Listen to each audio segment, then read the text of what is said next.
ಬಳ್ಳಾರಿಯಲ್ಲಿ ವಕ್ಫ್ ಬೋರ್ಡ್ಗೆ ಸೇರಿದಂತಹ ಜಮೀನು ಕಬಳಿಸುವಂತಹ ಪ್ರಯತ್ನ ನಡೀತಾ ಇದೆ. ವಕ್ಫ್ ಬೋರ್ಡ್ಗೆ ಸೇರಿದಂತಹ ಜಮೀನು ಕಬಳಿಸುವಂತಹ ಯತ್ನ ಈಗ ಸಾಕಷ್ಟು ನಡೀತಾ ಇದೆ. ವಕ್ಫ್ಗೆ ಸೇರಿದ 10 ಎಕರೆ ಜಮೀನನ್ನ ನುಂಗುವಂತಹ ಪ್ರಯತ್ನ ಮಾಡ್ತಾ ಇದ್ದಾರೆ.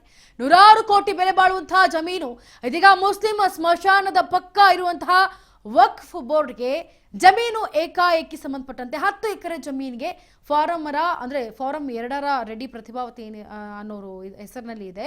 ಆ ಫಾರಂ 2ರ ಪಾಲಿಕೆ ಅಧಿಕಾರಿಗಳು ಇದರಲ್ಲಿ ಶಾಮೀಲಾಗಿರುವಂತಹ ಶಂಕೆ ವ್ಯಕ್ತವಾಗ್ತಾ ಇದೆ. ಈ 10 ಎಕರೆ ಹೊಡೆಯುವಂತಹ ಪ್ರಯತ್ನ ಬಿಜೆಪಿ 10 ಎಕರೆನ ಹೊಡೆಯುವಂತಹ ಪ್ರಯತ್ನವನ್ನ ಮಾಡ್ತಾ ಇದೆ. ಹಾಗಾಗಿ ಬಿಜೆಪಿ ಆಕ್ರೋಶವನ್ನು ಹೊರಹಾಕ್ತಾ ಇದೆ.